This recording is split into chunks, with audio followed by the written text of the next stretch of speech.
The topic of this video is do not cut off your family and friends. Now, there's a lot of videos on YouTube, very well-meaning ones, geared mostly towards younger men, and the advice is to isolate yourself and work really, really hard.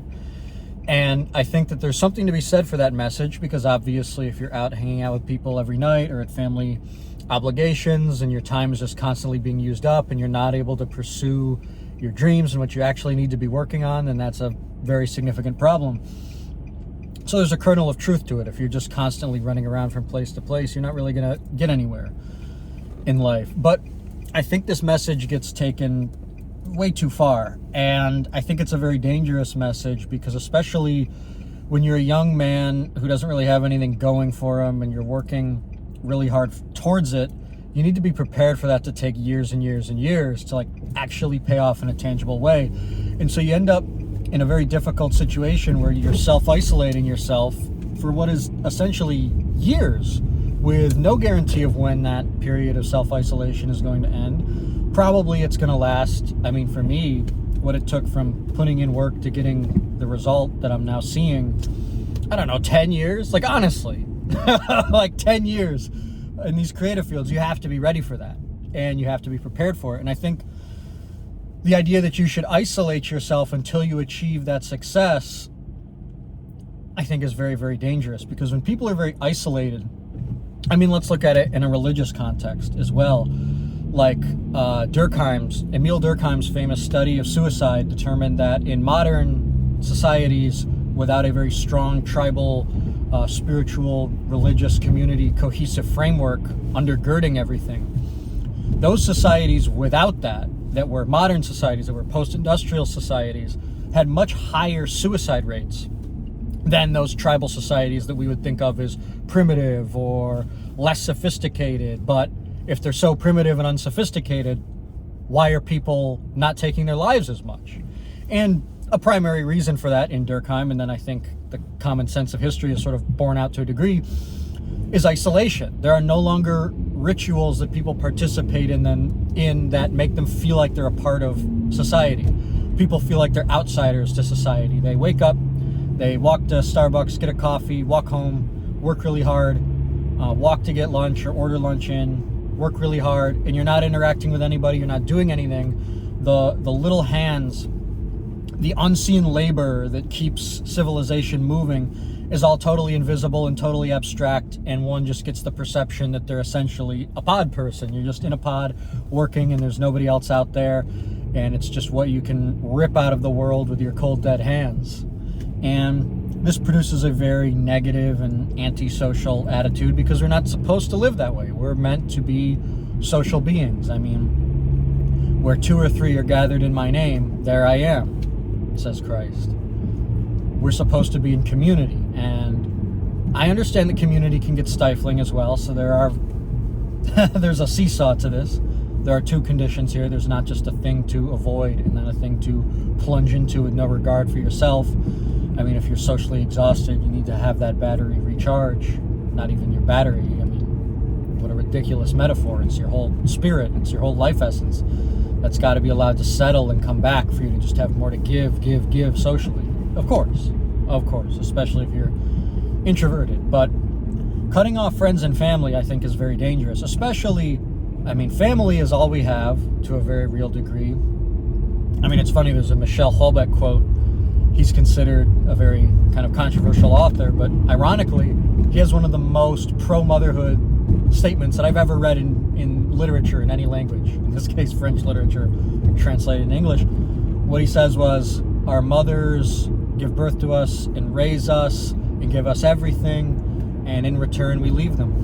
We abandon them. That's how we treat our mothers. That's what we do to them. And when you look at the hero's journey and the arc of the prodigal son and all this Jungian and Campbellian storytelling type of storycraft, story maneuvering, that's exactly how it is. The hero leaves home, and then maybe they come back home at the end of it, but if they come back home, it's transformed. It's not the same as it was. They're not just going back into their mother and father's house to live as things once were. They're still in a position probably quite distanced from their mother and father. So we leave our parents, but that's already sort of baked into the structure of existence. So you don't really need to leave them more than that.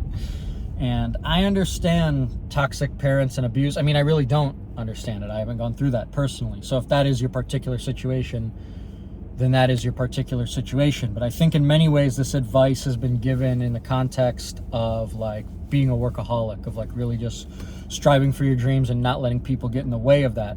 And, you know, people say things like, you know, you become most like the 2 or 3 people you spend the most time with, or the 3 or 4 people that you're around the most. You become sort of like them and they can rub off on you. So yes, it can be important to kind of understand who you're hanging around. But in my life, really, it's long-term friendships that have been there for me, especially living in a city away from my parents and away from where my family is. It is friendships that I've had for 8 years, 10 years, that have really been my bedrock. And then outside of that, friendships that I've had for, 3-4 years. These have really been a source of hope in a world that can often be very bereft of it, especially if you're a creative striver and it's going to take years to see results with your work. If you're cutting off friends, especially friends that you've had for years, I don't think you're really doing yourself any favors. I think that having friends in a time like this is a very rare thing, and it's a blessing to have friends. It is truly a blessing. You can find this in the wisdom of Sirach.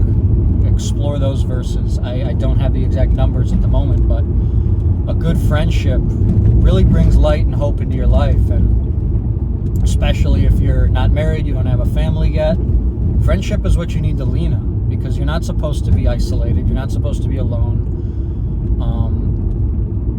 Who is there for you other than friends and family?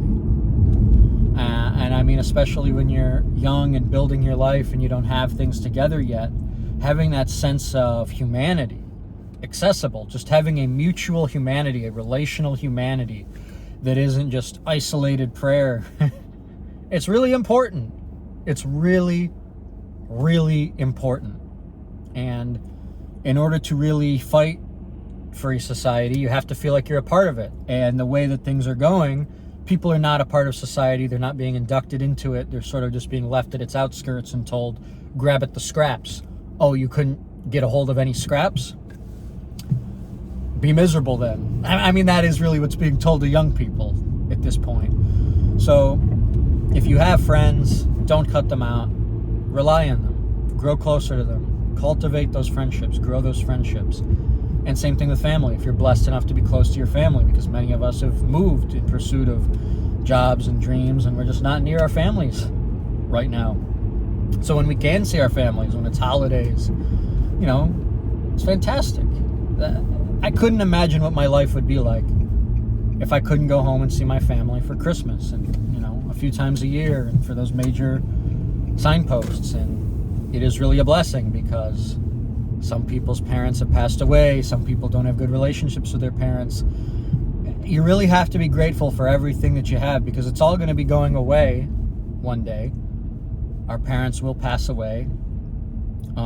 If you're married, you might pass away before your spouse does. This is a new chapter of life as well that young people really don't think about and aren't ready for, but it is kind of a weird thing you think about, where, like, especially, men have a lower life expectancy. If you're like a young woman and you marry a man who's like 6 years older than you could very well be spending the last 10, 12 years of your life alone. And this is after you found true love and did everything right and had a family.